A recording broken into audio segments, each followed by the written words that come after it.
This video is called, "If you feel like your shelf is breaking, this video will help you feel settled." So I'm going to click on that. I want to hear, what are Mormon apologists, what are people who are employed by the church, what are they saying to people in faith crisis? And what can I do as somebody who went through a faith crisis? What can I add into that conversation? And I want to see, are they actually adding anything of substance, or are they just delaying the inevitable? Nuance Ho.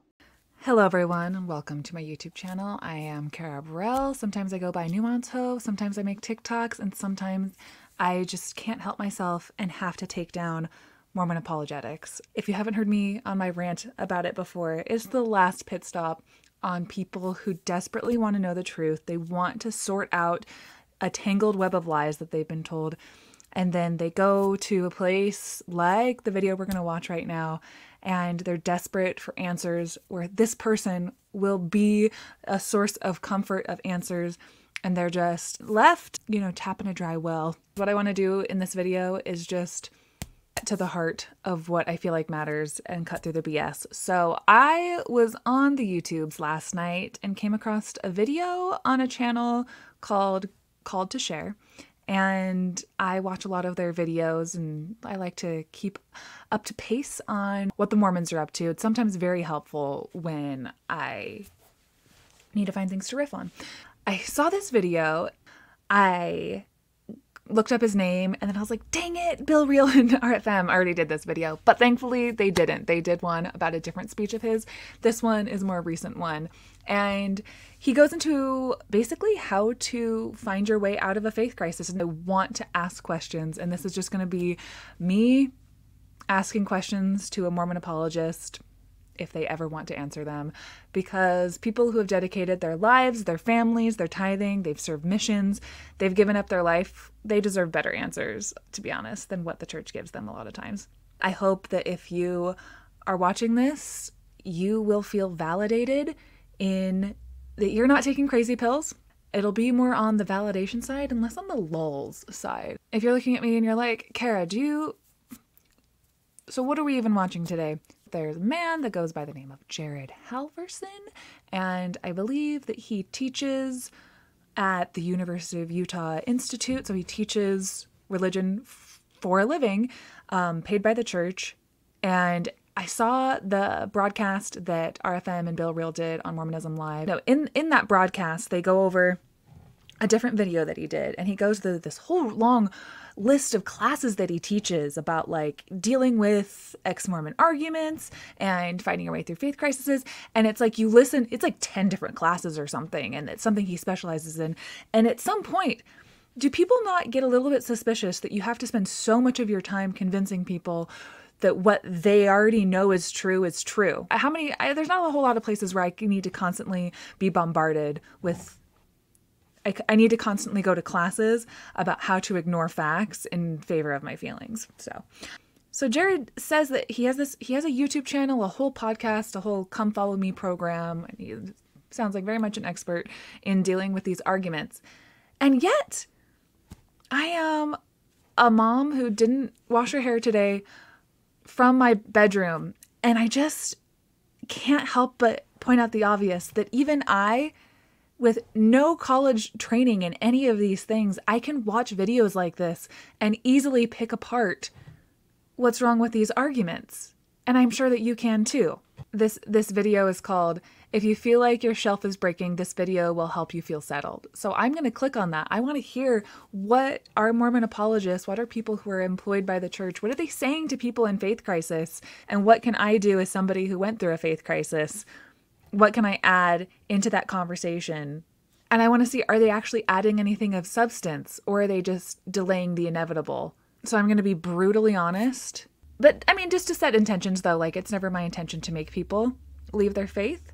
And if your faith is working for you, cool. Like, my videos are for people who need to feel validated in lulz as they detangle themselves from lies. And you can't deny that there's been lies told. And even on the best day, Mormon apologists or nuanced Mormons or progressive Mormons have to admit that a lot of things have been hidden from current church members, converts to the church, and now you're not operating within an honest system if you say that, okay, we're going to help people through their faith crisis, we're going to make these things that prophets did in the past, nuance them and make them more easy to understand, that prophets are fallible or whatever. You still have to deal with the fact that most people are not told any of these things, and it's just not an honest system and a paradigm that they have to operate within, and something that they're still kind of pimping out. So if you're in the church and you're watching this, I hope you're happy. I hope that it treats you well. I hope that you treat other people well. And I hope that you are not dogmatic in your approach to spirituality. I'm going to be brutally honest in this video, because as we're about to see, Jared Halverson says that he has people calling him on a weekly basis, that he's, giving advice on how to get through faith crises. And he teaches this to college students or whatever at the Institute of the University of Utah for a living. What is he saying?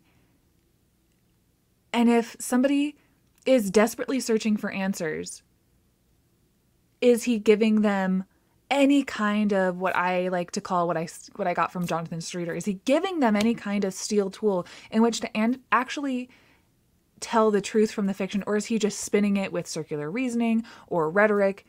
And as you'll see, that's kind of exactly what he admits to doing in the video that RFM went over, and then this video that hasn't, I don't think, been touched by anyone. So with my hair not done and while my son's sleeping in the other room, I can dismantle the best and brightest that a billion-dollar organization has to offer.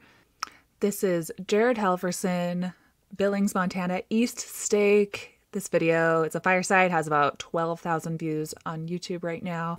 I spend a few hours every week working with somebody one-on-one around the world, a student who pops into my office, or somebody that has reached out and just desperately wants to have a conversation about the crisis of faith that they're experiencing. Firefighter in Arizona a couple weeks ago, and a doctor in Florida the week after that. I've spoken with couples in... What are they asking you? Because you'll find that they only want to talk in generalities. They never really want to address what are the questions that people are asking that are throwing them into faith crisis. Is it stuff like Joseph Smith said, that he was translating the Book of Abraham from these ancient papyrus texts that turned out to be completely just basic funerary text? Is it the fact that the entire basis of what they thought Joseph Smith said and did, the basis of just about everything that the church rests on, has been disproven by modern scholarship? What are the questions? What are the questions? I'm just curious, what are the questions? A woman in Australia, and a ward in England, and a sister in Kenya, and all around the world there are earthquakes in diverse places. And just wanting to steady people. Well, I mean, that sucks that that's your job. I really feel for you, Jared, that that's what you feel like you have to spend. You get 90 years probably on Earth, and you have to spend most of it picking up the pieces of a church that has no interest in making less people in faith crisis. Think about that. That's sad. And second, he's setting himself up now as an authority that a lot of people come to him in faith crisis. And if you have some doubts in the back of your head, everyone at this fireside, everyone watching on YouTube, in other words, maybe you've had some doubts. I'm going to help settle you right now. And he's setting it up like he's an authority. And it's just so heartbreaking when you are in a faith crisis searching for answers and you're like, okay, there is a soul-crushing truth that maybe Joseph Smith wasn't as prophetic as I thought he was, but how can I still make sense of this? And you end up listening to things like this, and your heart sinks down further if you are like me. Wherever I can. And to think about what happens. To think about what happens when high-speed internet is readily available to people in England and in Africa and even in the firehouse. In an earthquake, and how the ground settles afterwards. And you have to start rechecking your foundation. And are there... Sorry, I keep pausing it so many times. But can we all agree that going through an earthquake is a traumatizing experience? If this whole room started shaking and I'm worried about my kids and they're asleep in their room right now, and I go and I run and I hug them and we're covered in dust and ashes and there's a whole fallout about the insurance in our house and the whole city is in rubble. Can we all agree that your analogy, Jared, of an earthquake is appropriate to how a faith crisis does feel? It does feel like you're going to die. It does feel like you're worried about your kids. You're worried about everything. You're worried about the whole entire earth falling down on your head. It is a devastating experience. That's true. Now, this man has explained that he studies anti-Mormonism and all types of like anti-religious sentiments, arguments as his like PhD program, I think. Can you not see that in every other faith system that there are people begging for transparency? It's not just people. I guarantee he wants to pose this as there are people who want to give you an earthquake. There are people trying to give you an earthquake. There's information. There's people telling you what to believe, information coming from all sides. When that earthquake could be that earthquake of a faith crisis could be so totally avoided if your church was more forthcoming about the information and the doctrine. If your church was more forthcoming about its history, its doctrines, its practices, instead of gaslighting its own members, instead of putting out books like Saints or the Gospel Topics essays that are heavily manipulated to be only faith promoting. So if you acknowledge that a faith crisis feels like an earthquake, does any of that ownership fall on the very church that signs your paycheck? Or no? Or no? Fair question. Are there places where it needs to be shored up and further fortified? There's an interesting verse. Emily mentioned Matthew 24, and we both talked about Joseph Smith Matthew. The heart of this video is kind of just questions for Mormon apologists. And when you say, well, in Joseph Smith's version of the Bible, don't you mean Adam Clark's? Luke version of that is Luke chapter 21. And it's interesting because in that context, Jesus is saying the same basic thing, right? But it's Luke's memory of it. And in the way Luke remembers. Is it Luke's memory of it? Who's Luke? When did he write this? Is it even possible to have your testimony settled when you don't know who wrote the thing that you're referencing right now, Jared? Like, Mormon apologists, they just want to skim over this and just be like, well, listen to what Jesus said. No, we're calling into question all of it in a faith crisis. We're calling into question, did Jesus even say these things?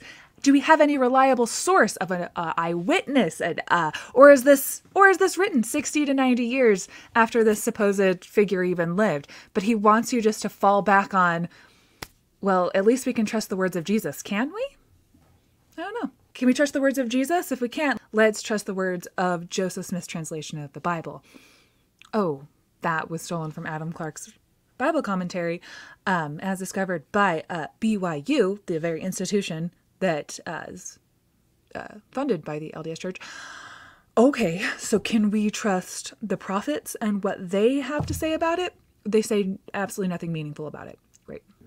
And like I said, the earth settles in an earthquake. But what I'm thinking is, what have we settled? It's not just the earth shaking and like settling down back into place, but what have I sunk down into my soul so deep that no amount of shaking is going to remove it? What has been settled once and for all? That is a fabulous question. What has been settled once and for all for me? The earth is not 7,000 years old. Joseph Smith had one thing to say about it, and then the entire collection of every scientist and everything that we can observe about it says something completely contrary. Other things that are completely settled are the love that I have as a mom for my 3 kids. My love for them is completely unconditional. That's what's settled for me. What about you? One of the things that Paul writes to the Colossian saints, he says this in Colossians 1:23. Did he? How do they speak? What is it like to be a church educator and a Mormon apologist where you have to know that there is no way to say with any certainty that Jesus said this, but you're speaking to a group of people who are desperate for answers, and you're just going to say, trust my authority, Jesus did say this. But if you were to go out and research it yourself, you would also realize that we're all just kind of shooting from the hip. We're all just hoping this is kind of what the creator of the universe wanted us to hear about. And we have absolutely no evidence in which to think and believe, no reason to actually believe that there was a guy named Paul, named whatever, who had an interaction with Jesus, and Jesus wanted to teach him some things. And this is the lesson that he thought that the world should know, that there is a creator of the universe, and he wanted you to know this. How do Mormon apologists speak? Like, this is why I don't know if Mormon apologists are honestly good people, because they have to know that there is no way to settle that Jesus said that. They have to know that there is no way to settle that there's a savior of mankind, and he said this. Continue in this faith, grounded and settled, and be not moved away from the hope of the gospel. Are we settled? Can we say that we know? In fact, if we ever could say that we knew, why can't we still say that today? Oh man, really? If you can say that you knew at one point, why can't you say that you know now? Leave your answers in the comments. If at any point we've been able to sing the song of redeeming love, can ye feel so now? And so much mental strength that you can point in other directions when things are settled and you don't have to keep revisiting them. I actually got an email. So many things. I get that. You only have so much bandwidth to dedicate to your faith crisis. That is so true. And what Mormon apologists do, though, is there's so much time giving you thought-stopping cliches and telling you to, and changing goalposts or gaslighting. There's so many things that they do that they're just stretching it out. A Mormon faith crisis does eat up a lot of bandwidth, and you should settle a lot of things. You're right. I pulled it up so I could reread it. This is from a student of mine, an institute student who was struggling in his faith and really wrestling with a lot of difficult things. And there was some new thing, some new wave that crashed upon him, and it threw him for a loop. And so he was back in my office, and we were talking, and we were emailing back and forth. And this is what I said to him in the midst of all this conversation about this latest dilemma. In some ways... Wait, what was his question, though? Why don't they ever want to say he had some new issue about Joseph Smith having sex in the barn? You know that story, right, everyone? It's like when Joseph Smith had sex with a 14-year-old, everyone would be like, yeah, I've been through that. Totally. Like your student had just discovered that. Yeah, it's actually been the church told me that when I was converting, and I'm glad that they did, because I had to wrestle with it early on. I decided to get baptized anyway. And yeah, so what if Jared just said from the pulpit, like that time when he was wrestling with his faith. He was trying to figure out how to square that Joseph Smith was a prophet, and he had all of this, uneven power dynamic with his teenage adopted daughter, Fanny Alger, who was like a live-in servant, and he had sex with her in the barn, and he was caught by his, right-hand man, first president his right-hand man, witness of the Book of Mormon, totally awesome dude who otherwise... we have every reason to believe would be telling the truth, except for this one instance when he was caught by, Oliver Cowdery in a dirty, nasty, filthy affair and was excommunicated for it. And this young man was trying to square how the prophet could do something like that before the sealing power or the polygamy revelation had even come to fruition. And I validated that that's a hard thing to wrestle with, and that definitely deserves some pause, but we talked it out. He's not going to be specific about what the person was dealing with, right? In ways, it's a matter of prayerfully and carefully establishing one's paradigm. So This is how I know the world to be. Initial reactions to things, preliminary assumptions, burdens of proof, etc. Like, initial reactions to things. Like, when I heard that Brigham Young held a man named Green Flake as a slave that was paid to him in tithing. I was like, oh, or like when Brigham Young was the prophet and also the governor of Utah and like wanted to make Utah the only Western slave territory, I was like, oh, the prophet did that? Or like when somebody else who was also the mouthpiece for God was like, if white-skinned people or dark-skinned people mix their seed together, the punishment is death on the spot. That was all. Oh, that was also Brigham Young. When I heard those things, I had initial reaction of, oh no, I don't think somebody who is a mouthpiece of God can be saying those things and still hold the mantle as being a mouthpiece of God, because I'm having trouble figuring out when they were speaking as just the governor, as just a man of their time, or when they were speaking as God, because it feels like so many times they didn't differentiate which one. And it took until initial reactions. Like when I found out that the church just called these like disavowed racist theories of people who were supposed to be mouthpieces for God in like 2013. And we finally had something to point to as like, whoa, let's not say that anymore in Sunday school. Let's not talk about that anymore. I was like, oh my gosh, that really feels like a long time to not disavow those theories. So I'm having an initial reaction. But Jared's over here like, calm down, snowflake. Then tend to follow suit. Now, this doesn't mean we don't continue to do our homework afterwards, but it does help establish the perspective from which that homework will be done. Without having the paradigm confirmed by the Spirit, it's natural to have to revisit the entire question each time a decision is made. The paradigm of the Spirit. And because the Spirit can never be actually defined as when it's your own brain or an actual member of a Godhead confirming a spiritual inclination, confirming something to you, he wants the paradigm to be, it has to be done within the Spirit. We are calling into question, a Mormon faith crisis is calling into question, though, if that is even a possible paradigm to operate from. We're calling into question whether or not the Spirit is even possible. We're calling into question if the Spirit has even the possibility of testifying anything to us. He doesn't want to look at the whole picture. He wants you to only have a question within a hole this size so that he can still give you the entire Mormon paradigm to operate in between what Jesus said, fall back on the Bible, just listen to the Spirit.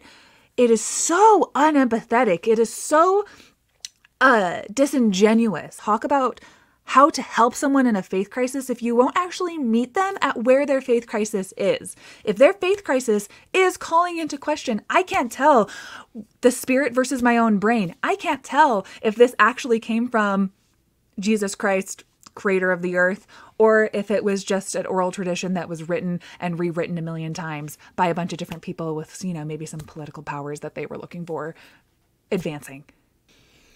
I can pray about the specific cases, but I don't have to revisit my entire paradigm. He responded back, How convenient. How convenient. That's like me going to Red Robin. Me and my husband used to eat there maybe like once a month, and we would get sick with food poisoning like every single time, but it was really good. And we were just like, okay, don't get that. Just be like, don't get the such and such burger. Just get something different next time. And we'd go back and we'd get like the chicken burger and we get so sick. And we're like, okay, just don't get the chicken or the beef. Okay, let's get the salad. So we go back the month later and then we got the salad and then we get so sick. And then it wasn't until I was nannying for a mom and she said that she went to Red Robin the night before and she got so sick. And I was like, you get sick from Red Robin too? I thought it was just me and my husband. She was like, yeah, my husband and I get sick every time we go there. And I was like, maybe it's the restaurant. Maybe I should question the entire establishment and I need to stop just looking at items on the menu. It's the entire establishment. And it's so convenient that whether you're a restaurant owner who's like, just watch out for specific items that you might have an allergy to or whatever. It's so convenient for people who work for the upholding of this, this church, this billion-dollar institution to say, don't question the paradigm. Look at things one at a time. Because you can always fall back on the paradigm of the Spirit or of the comfort you get from X, Y, and Z. Never actually questioned the entire thing. Like, how do they hear themselves right now? Thrown back to the paradigm every time. It gets quite emotionally and spiritually exhausting. It's like, I thought the church was true, and then I heard something, and now I don't know. And then I thought the church was true, and then I read something, and now I don't know. And so he said, What was that something? Thought the church was true. Turns out it wasn't. Thought that Joseph Smith translated the Book of Mormon by the gift and power of God through running his fingers over these golden plates. Turns out, same method of fraud where he put his head into a hat looking at a stone. Same way that he did like 18 illegal treasure digs and was convicted in a court of law.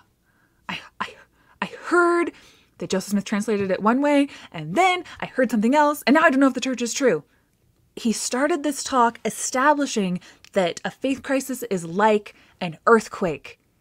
These are things that the church has purposely hid because they know how damning it is. And you are there as an apologist for the church to help shore up a foundation of which the very church doesn't give a crap about. You're there to shore up a foundation for people, for members who have said, oh, I thought it was this way, and now it's not this way. And you're putting so much ownership on them shoring up a foundation when it's the very church that told them a lie and now are gaslighting them with President Nelson saying, oh, well, this is how it was done. Joseph Smith put his head in a hat like this. How many years has the membership gone without a prophet saying how the Book of Mormon is translated? Thrown back to the ground zero and starting point. And do I know anything? Do I believe anything anymore? And no wonder he describes this as exhausting. So I responded back. I felt as much, which is why I wanted to share this. In a way, it's like wondering every day if my wife still loves me or if I still love her. That would also be emotionally and spiritually exhausting. Instead, we felt divinely confirmed in our relationship at the beginning, and we worked to reconfirm that relationship each day. There's a steadiness and confidence, call it faith, I suppose. Jared, do you mind if I call you Jared? Jared, you know your wife exists. It's not faith. See, that's the thing. When in doubt, Mormon apologists, they're like, let's just throw out a terrible apples to oranges example. You can touch her skin. You can have a conversation with her. You can give her a high five or a slap on the butt. You know that your wife exists. Yes, you should question the paradigm when all of the science and scholarship says that you're wrong. It's not faith that your wife loves you. It's not faith that she even exists.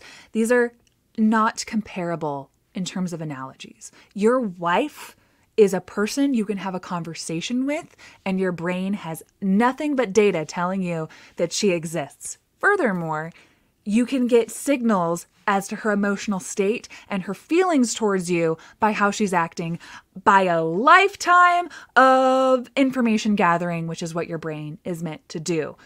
You know your wife exists, and you can tell if she loves you on a day-to-day basis. The analogy that is more apt is if somebody showed up to your door with a whole file, like they're a personal investigator saying that your wife's been cheating on you, she's living a double life, and you know she actually might be a robot. I don't think she exists at all. She might be an alien, actually. And they show you video footage, they show you DNA samples. She has DNA that's alien DNA. So they show you a file of information, and if you went on to just ignore everything that's presented, that your wife doesn't love you and that she's engaged in an absolute head over heels love affair with the pool boy, you would be irrational then not to question the paradigm of her love for you and then just, ignore the stains on your sheets from another man who's been in your bed when you got home from work and shove it all down and go back to sleep, living inside a prison of lies. Yes, that would be exhausting. That is the analogy you should be making. That carries us through, including carrying us through times when that love might otherwise be questioned. It's just too easy to read our own emotions, concerns, fears, or biases into the relationship. Instead, we give each other the benefit of any doubt that might occasionally creep in. We've earned that from each other. I believe the prophets have earned that from me as well. Ooh. The prophets have earned that from you. The prophets have earned that from you. Cool. I don't even doubt that. To you. The prophets have earned that from you. Is it fair to say, though, that people who don't share your skin color, don't share your sexual orientation, don't share your gender, don't have a good reason to say that Mormon prophets have earned their trust?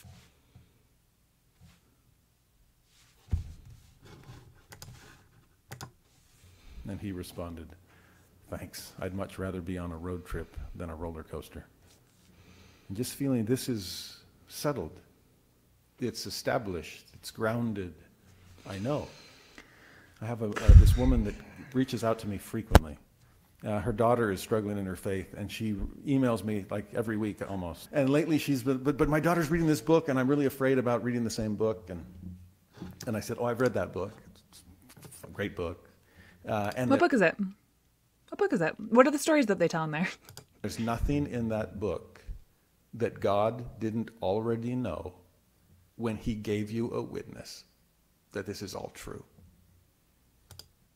Okay, so for example, there is nothing in the book about Joseph's treasure digging, about Joseph using the same mechanism that to commit fraud, like putting his head in a hat, claiming to see where buried treasure is, and then defrauding farmers out of their money, 18 times over and over again. And using that same mechanism is how God's like, that's, go get that, Joseph. That's how I want you to translate this ancient scripture. I know I had a bunch of my prophets just like scribe things in, and they were all abridging it. But you know what? It's actually better if you go get that mechanism that you used for fraud. I want you to go, anyone who has two brain cells would know that there's no such thing as looking at a rock and having it tell you where treasure is found. In that same way, I want you to bring forth my scripture. You're now setting up God as a villain. Do they not hear themselves? There's nothing that your daughter could read in that book where she's saying, God expects me to believe that this holy scripture that is the keystone of this religion, with all of its anachronisms and racism, was also brought forward by a mechanism in which this prophet engaged in these illegal folk magic practices. That's how God wanted it to be. So either he's asking for only the most gullible people to be in his church, or he's just a villain. He's just a villain asking me to do the worst things. He knew that that's how the church was going to operate, is what you're saying? Are you serious? You might be floored by something. For the last decade, I've been studying anti-Semitism and anti-Catholicism and lots of anti-Mormonism and What's my name? Where's my address? Where do I live? What's my social security number? You don't even know me. Methodism and anti-Shakerism, and you name the faith, there's an anti out there. I feel bad for this poor, there's like one living Shaker left. I'm like, leave her alone. It's a nice old lady in Maine. But like, does there really have to be anti-Shakerism? Just live and let live, okay? I'm really liking his stand-up routine of Shaker comedy. You don't see that very often. Bring back more Shaker routines. I wanted that for this student. I wanted him to know it's all good. I wanted her to trust me from my position of authority that I read it all, and you know what? I still believe it. And I know they're not employed by the church. They don't get their paycheck signed by the church. I just want them to have as much psychological dependency as I do. Man, and I don't know if I should share this with you. I'm like, go ahead. I've probably already read it. And yeah, I have. And I'm okay. It's so interesting. I had one guy. This is where you get into the really sticky topic, because there are so many things in church history that are just immoral. They're just, I can't worship a God. So you might have heard it before as a, Mormon apologist. You've read everything and your faith got stronger. In what though? In an institution that expects people to be okay with upholding a prophet and a racist doctrine like like the mark of Cain. You've got this mantle that God wants to tell the world, set the record straight on so many things, and he doesn't have a whole lot of clarification on a lot of really important things, but the things he decides to clarify are that, yeah, there's a lot of talk going around that that Black people, that they were cursed from Cain. That has been a subject of conversation. I just want to confirm I'm a prophet. That is indeed true. So what Jared's trying to say here is like, I've heard it all. I've already heard that Joseph Smith did this and Brigham Young said that. And he wants to act like he's already wrestled with the subjects. Forget the idea that I just don't believe that he's actually engaged in these in any meaningful way without different psychological mechanisms, just thought stopping the critical thinking.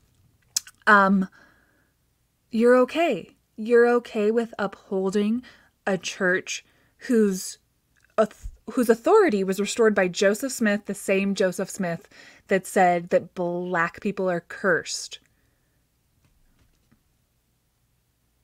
Okay. It's so interesting. I had one guy come in and say, Halverson, you don't make any sense to me. I'm like, it's okay. My wife still says that. Totally happened. This totally happened. But I said, what do you mean? He said, this whole time, having left the church, I keep thinking that all my believing family members and friends that still go to church, the only reason they still believe is because they don't know what I know. And he said, darn it, you've ruined that for me. Because you know all the stuff that I know. And a ton of stuff that I don't know. And somehow you believe. I said, yeah. A story where he sounds like the intelligent authority figure. Color me surprised. But dang it, you ruined that for me. You know all of these things, and you still, for some reason, have been conditioned to go on believing things despite the evidence. Everyone would leave the church if they only knew these things. We know that's not... If some ex-Mormon actually said that, that's only part of the piece of the puzzle. We still know that there's so much psychological dependency tied up in why people still remain in the church, regardless of, knowing a lot of things. Of pieces of advice, if you're ever triggered or overwhelmed or first experience in the temple, can I get an amen? Right? Amen. Okay, that was really cool, but I have no idea what just happened to me, right? That was awesome, but I could use a little better understanding. I perceive that I am weak, okay? So what do? In a moment of shaking, you read something, there's something you read online, there's a new television program that comes out, and all of a sudden, the restored gospel of Jesus Christ is in the crosshairs. And you're feeling the shaking, and the pool water is moving, and what do? Just calm down. Go home. Come back to a spiritual home base. This is the part that I've shared before. Sister Camilla Kimball, her maiden name was Iring, as in that Iring family, the really smart Iring family, okay?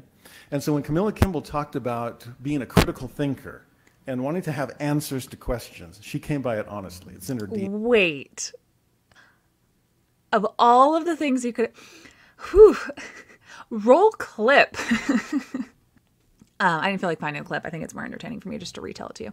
So Camilla Iring Kimball, who was the wife of former prophet President Kimball, Camilla's nephew is Elder Iring, President Iring, can't remember his title, Henry B. Iring, big mover and shaker in the church. And he has a son who gave a speech at BYU, Idaho, I think. He gave a speech once.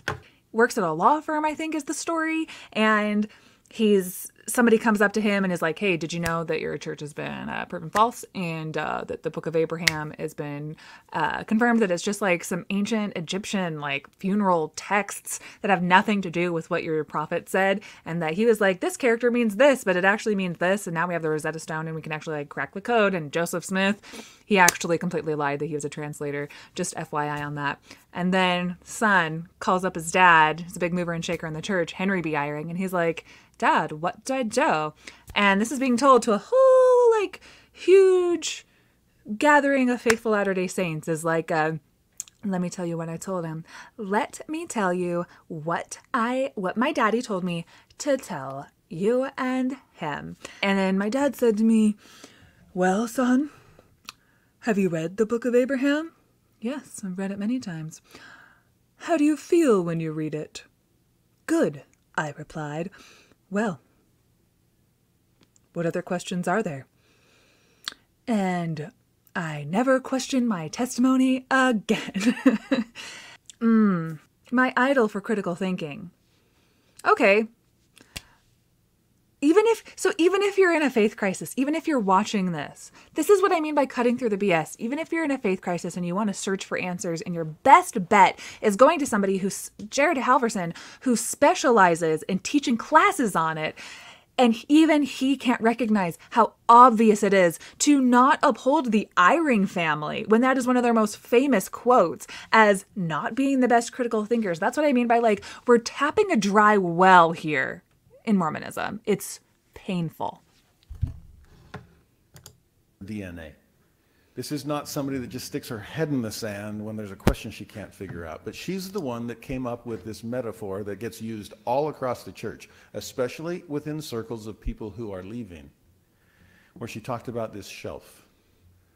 And when she has a question she can't answer, she puts it on the metaphorical shelf so she can just keep on living her life.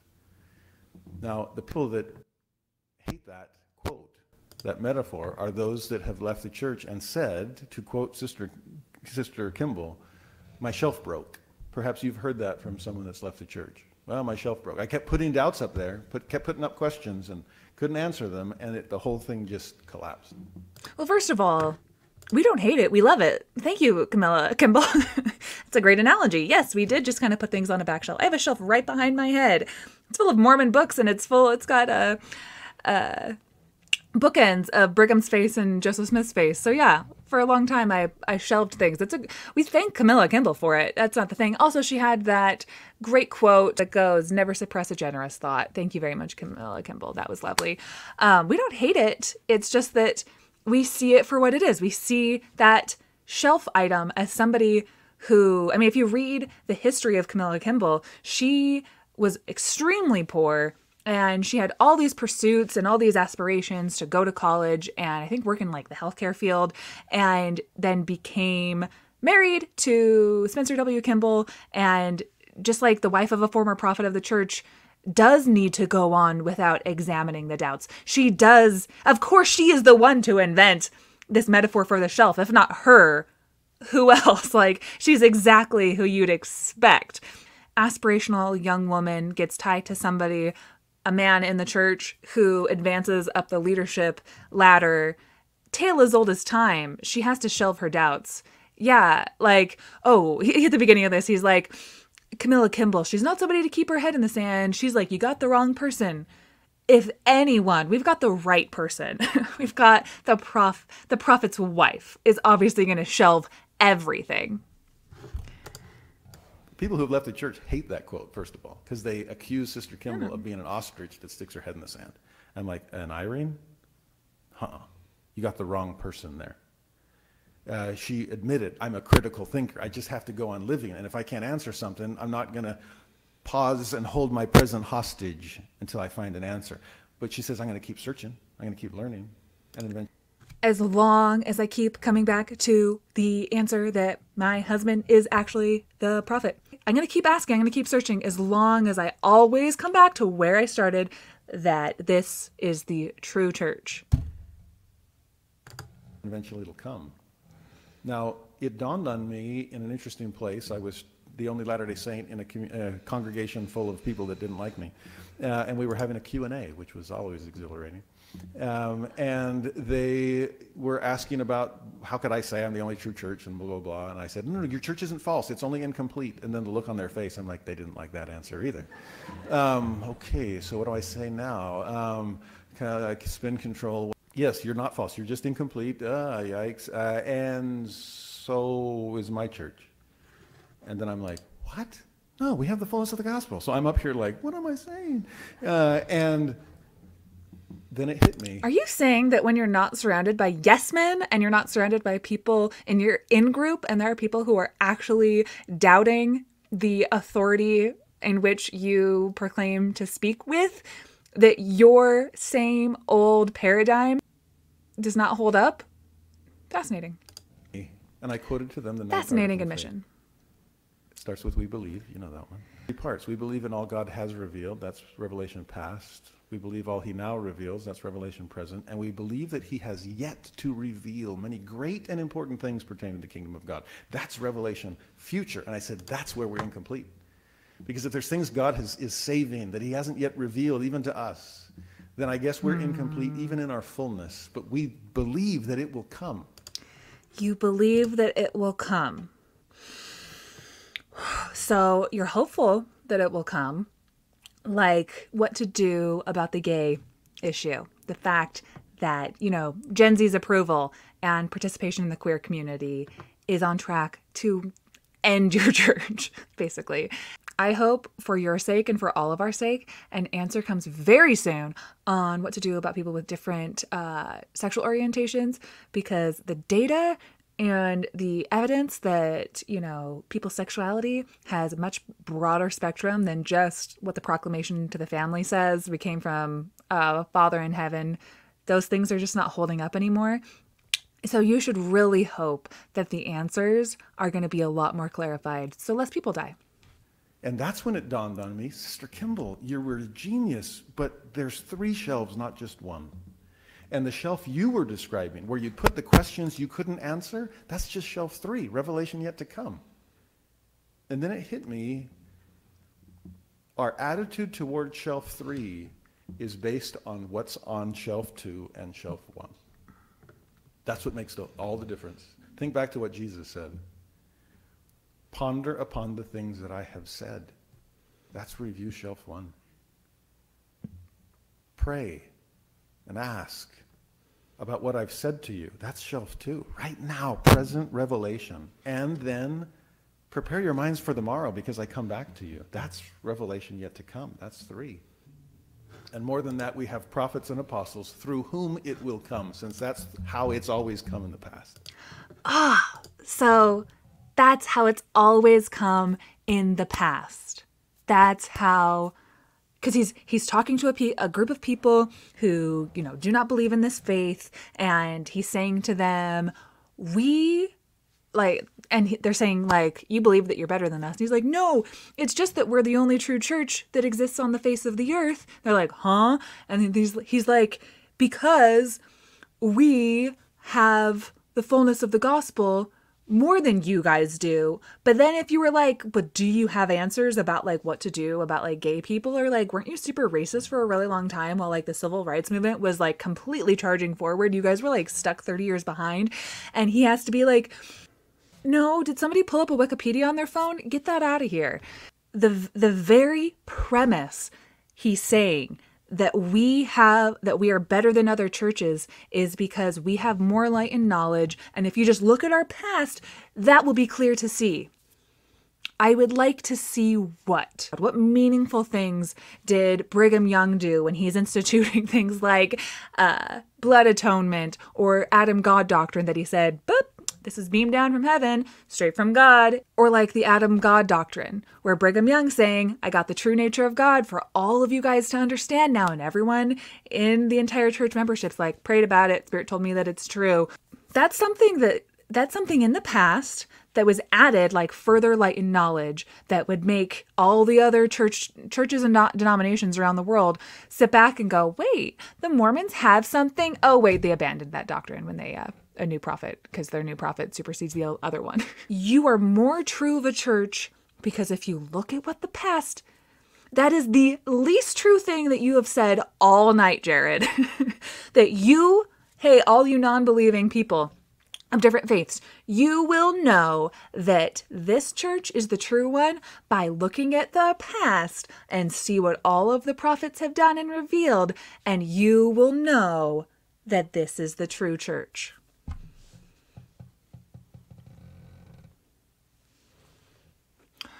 Hey, Jared, I noticed that your prophet, one of your prophets, Mouthpieces for God, said that the civil rights movement is communism. All right, this meeting's over. Never mind. The things I say are obviously only true with no follow-up questions. obviously. Meeting dismissed. And like hasn't yet been revealed. So every member of a color that, let's say, like wasn't white, was just supposed to shelf racist doctrine about like Black people or Native Americans. People were just supposed to shelf doctrine, scriptures about their dark skin, where it came from, until there was so much outside pressure that your prophet got a revelation. Are you hearing yourself right now? Okay. There's been such an obvious sign that Christ has come, a day and night and a day with no darkness. You can't fake that. You can't fake that. Hindus also can't fake that Brahma was born out of a golden egg and everything from the earth was born out of them. So you can't fake that. If it says it in a scriptural text, it's true. They began to be less and less astonished at a sign or a wonder from heaven. What just happened? Shelf 2. God is trying to reveal things to them right then, revelation present, and they're unfazed by it. Yeah. Sorry. I'm unfazed by it. Yeah. Sorry.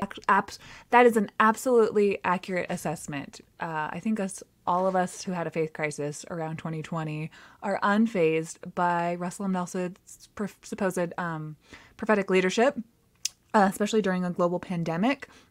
It's true. We're unfazed because I think of his own admission, he didn't even know that it was coming. And I think he said so in conference. So he runs the show as usual while people are out of work and the world's on fire. He's got some rote speech about Joseph Smith that he prepared before he knew everyone would be needing more from him than just like the same old people who are desperate for leadership. So forgive some of us for being unfazed by a new logo for the church having shortened from 3 hours to 2 hours and announcing temple after temple that most of which like haven't even been built, which we don't feel like we really need, which the prophet's own temple department, inside scoop on this, working under the prophet, whose own faithful temple department claims is in disarray, that they can't keep up with a 95-year-old man with unlimited power and money who signs checks with a friggin' stamp. So yeah, Nelson is the prophet, and you can have all the faith in him that you want, but there are those of us who are going to be unfazed because he kind of just seems like a normal old man. I don't know. Must be a wrong number. And then he says in verse 3, came to pass that the people began to wax strong in wickedness and abominations, and they did not believe that there should be any more signs or wonders given.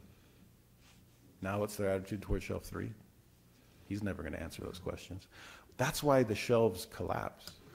When shelf 1 is so dusty and shelf 2 is totally bare, to the point that you no longer see shelf 3 as revelations yet to come. It's just questions that'll never get answered, since he's certainly not answering anything now, and I can't even remember him ever answering anything in the past.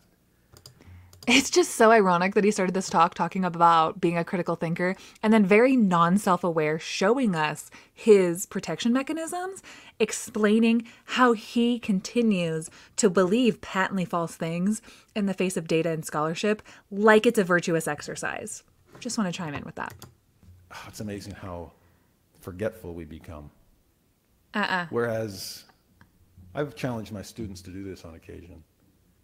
Inventory shelf 1.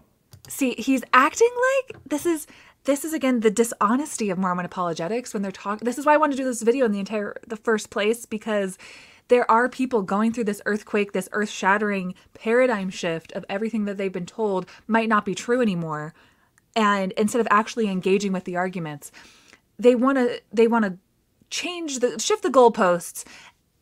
Jared, you're acting like we forgot that he has answered things in the past. That is not the issue. People are leaving and have become people who are leaving. It is because they have become better stewards of history, forgetting less. See where I'm going with this? People who are leaving have come to realize that he, meaning God, never probably did all of the things that we thought that he did in the first place. So Jared's like, just dust them off, remember those things. No, it's the whole paradigm. We don't have a good reason to think that he did these things in the first place. We thought that he did. We'd been told these stories about miracles with a very small window to look through and none of the other context. not the full picture. We didn't forget what God did. We grew up and we stopped believing that a bunch of old white dudes in Salt Lake City are God's chosen mouthpiece for like 8 billion people. We don't follow them anymore. People who are leaving the church, we don't follow these men in authority anymore. Not because we forgot what they did for us. It's because we don't have a good reason to follow them. We didn't forget what God did in our lives. We added context, pitted against some undeniable facts, and then what we recognize are very universal feelings that a lot of religious people feel, pitting those facts against our feelings, which one's going to win? The miracles that he wants you to dust off, that when are actually examined and you become a better steward of science and critical thinking, you realize they're not quite the miracles that you thought that they were. And you're going to hold on to that. You're going to hold on to like a priesthood blessing in the hospital, ignoring all of the context, ignoring like the medical procedures that truly healed me. Should I hold on to that against the facts of the very priesthood in which I was blessed with, that was restored through a man who had sex with his teenage adopted daughter in a barn? I don't know if that priesthood could actually be restored through that man, and I'm going to question that blessing. I'm going to question that miracle. I'm going to question this entire paradigm. I'm not forgetting that I felt better at the hospital. I'm going to question the reason behind it. Vial of consecrated oil to remind me of the miracles I've received and the miracles I've participated in. Again, he wants to act like we are forgetting what God did in the past, but here's the thing. It's all about information control. So like even the church's own prophet, Russell M. Nelson, had to embellish a story that he's told over and over again about a plane that was caught on fire that he was on, except for it didn't, to give Mormons a manipulated testimony. That's a fact. So what do you mean that we forgot what God did? Like, it goes back to like, oh, you forgot because you're being pulled in by Satan, that you wanted to sin. Answer me this. How does me not wanting to lie, me wanting to live an honest life, more sinful than your prophet from Joseph Smith, founder, to Brigham Young lying about the nature of dark-skinned people with lasting, horrific consequences? Let's not sweep that under the rug. From how is their lying? Joseph Smith, Brigham Young lying about the nature of dark-skinned people, all the way to Nelson lying today. How is that not a sin? We're not forgetting God. Your religion depends on a level of orthodoxy to maintain its membership because the internet's been invented. The information you've excommunicated people over is readily available. Your membership in this church is now dependent on information control and thought stopping. When the information is heard and not thought stopped, it nuances a member's orthodoxy. And no, we aren't forgetting what God has done. The facts of the church being false and made up by Joseph Smith, just like by seeing a smoking gun after smoking gun, becomes so overwhelming them. It causes people to wake up. And so this whole like, oh, they just forgot their testimony, are words of a frightened man who can't control the information anymore. What would you put on yours? I'd have a copy of my patriarchal blessing. That has helped settle me throughout life. Yeah, awesome. So he's talking about this metaphorical shelf, and what are the pillars of something that you're going to put on your shelf? No, that's an ex-Mormon's shelf items, because again, it's information control. You're never supposed to share your patriarchal blessing with basically anyone, maybe like your spouse or something one day. But they want it to not lose its sacredness because it is such a bologna sandwich. So many patriarchs give the exact same blessing so that if you're told it's special words from God that are just for you and it's your own personal scripture, do you think like a whole website that they have now where people can compare their patriarchal blessing, do you think that if you had a button to shut down that website or to give it to every single member of the church as like, here you go. Here's all the information. No, you would want to control that information and give people this paradigm again to operate within, that this church is true, this scripture, this patriarchal blessing is just for you. But do you think that lacking my reading of a patriarchal blessing every night caused me to lose my testimony? Because that's not at all the problem here. Because I read it all the time. It was exposure to the information. The idea that nothing that it claimed to be, nothing that was in there was actually out of the ordinary and couldn't just be like a vague horoscope for Mormons, where I'd been waiting my whole life for this very special thing that I am also conditioned to find meaning within. So it was the addition of information, not the forgetting of what I already had on that shelf. I'd have our temple wedding picture, a day that I knew that God knew who I was. Beautiful. How though? How does a Hindu on their wedding day? How does a Muslim on their wedding day? How does a Catholic on their wedding day, who they have their own shelf of beautiful experiences that tell them that God, that Allah knew who they were, and that, Catholic Jesus knew who they were. How was their experience wrong? And your impression of God knew who I was as a member of the Church of Jesus Christ of Latter-day Saints, how was it different? How was it meaningfully any different? Settled. So much of it is simply remembering God. If you've ever gone rock climbing or seen somebody rock climb where the rope is not hanging down to them, but rather hanging down from them, Gotcha. I follow. then you know that they're free climbing. They are reaching for shelf 3, places, heights they've never been before. It's exhilarating and dangerous all at the same time. If you're telling me that that's how the gospel works, that members, prophets, people with priesthood authority, they have these shelves, they have these experiences, these are their anchors, and then with those anchors in place, we're able to reach to new heights.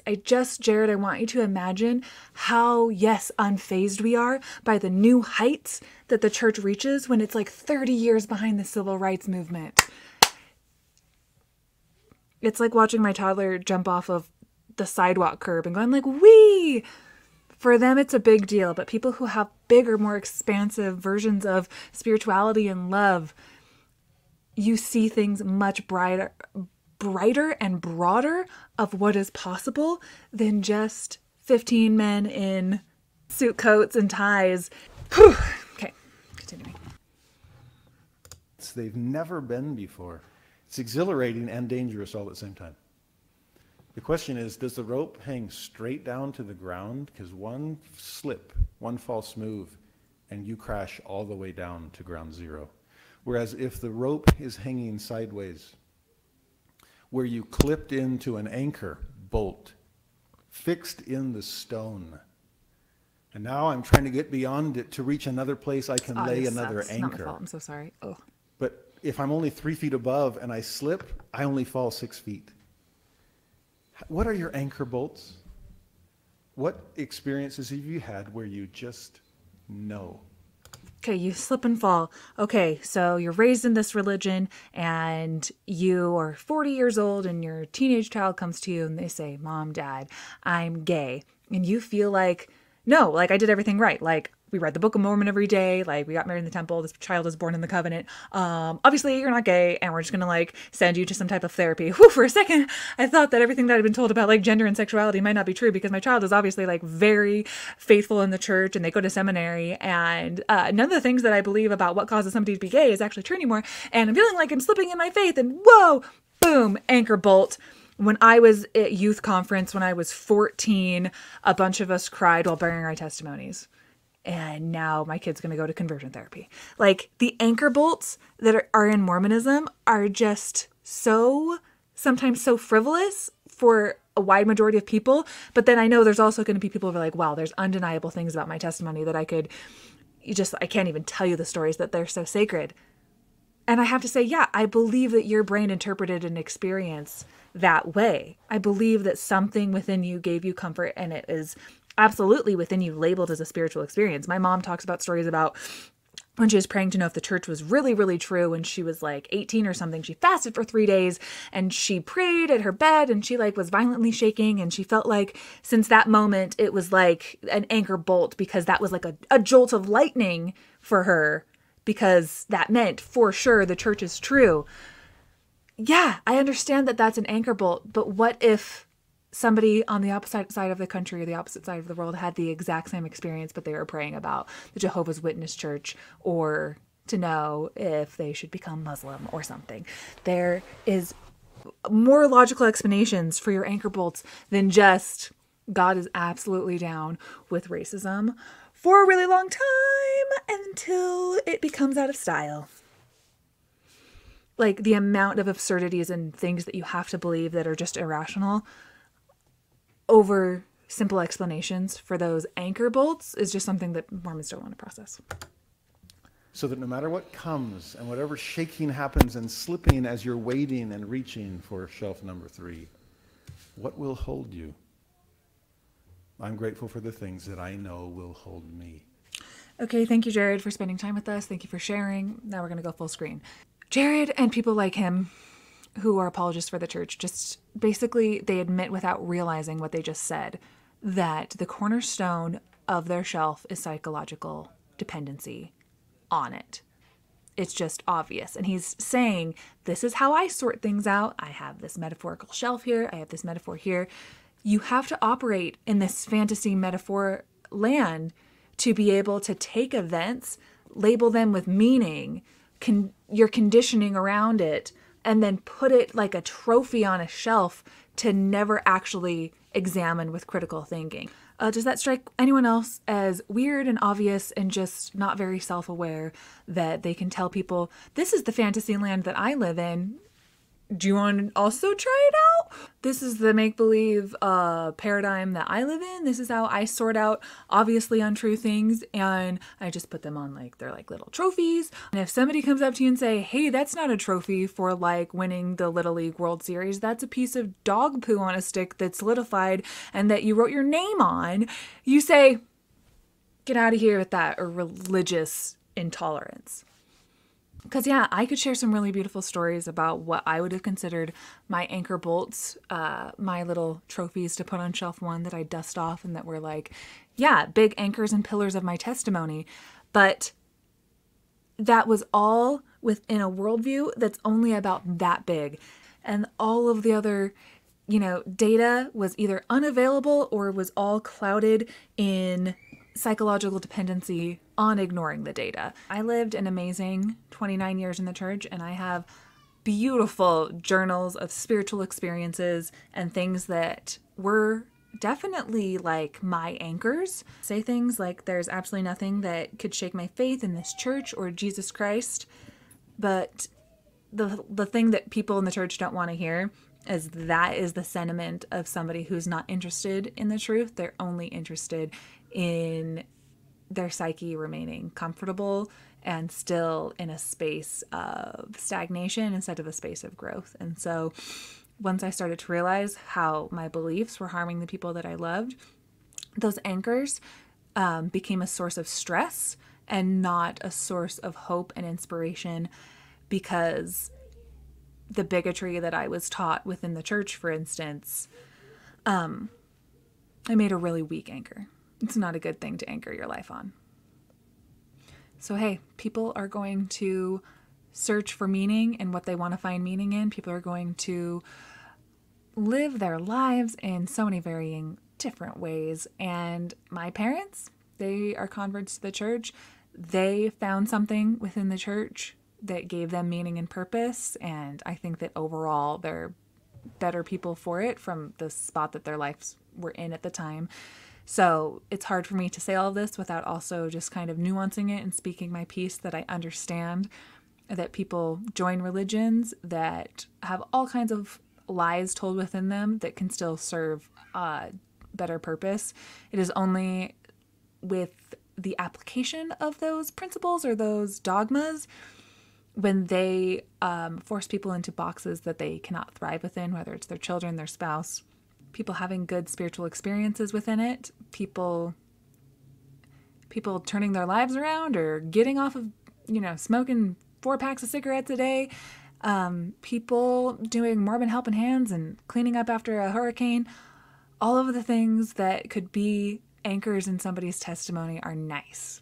They're beautiful it doesn't make it true because it is a black and white issue. There's not a lot of nuance on whether or not these golden tablets were buried in the ground and Joseph Smith dug them up and wrote the keystone of the religion.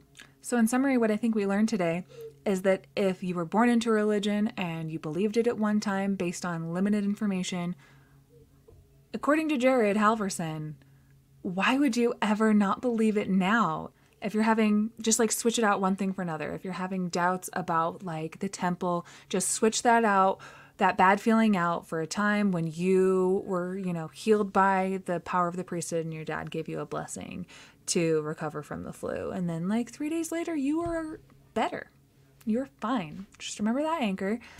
Dang it, I'm wrapping up this video and I completely forgot that I had a video that I found of Jared doing his, come follow me lessons and stuff. And I was like, wait a second. If he's a critical thinker, like he claims to be, and he works for the LDS Church, does he have a come follow me lesson about the Book of Ether and about the Tower of Babel? What's he have to say on it? We just did a Mormon Stories with John Larson about the Tower of Babel. And how literal is he going to go on this? He went so freaking literal, you guys, of like what the Tower of Babel can teach us. And then the languages were confounded. He just said it not as if it was myth, not as if it was just a legend, as if God really did this. And then Jared and his family brother of Jared and his family fled from the Tower of Babel to go build these underwater submarines to go take their people over here and start fighting millions of people's battles that no one's ever had found the relics for. So it's the absurdity of Mormonism that shoves people into faith crises. They do their best. So let me know your thoughts. Please don't forget to like this video. You can even turn on the little notification bell if you're feeling really up to a task right now. You could comment below for the algorithm. You can share this and make sure that you're subscribed. Strangely enough, only like 50% or less of people who watch my videos are even subscribed. If you used to wake up on Sundays and do things that you didn't want, is it really that hard to ask for you to subscribe? You can do it. And then, I'm not even going to get into the whole like tithe payer, 10th of your income. People like me are just trying to make a living sometimes on the old Patreon. So if you want more exclusive content, you know where to find it. Patreon.com/nuanceho. And I have all of the audio files that I have created of YouTube videos and will create in the future. You can listen to them on like their podcast listening app, and it's really handy in that way. No commercials or anything. So you can be my hoe, my funeral potato, or my second anointode, which is where I do once a month which is where I do once a month phone calls with people. So thanks for your support. Thanks for sticking with me throughout this video. If you want me to do more apologist videos, please send them to me, DM me on Instagram if you have any other videos or apologists or arguments or things you'd like me to react to. Thanks for watching. Nuance Ho. Show me your muscles. Show me your muscles. Okay, bye-bye. Bye. See you See you next time.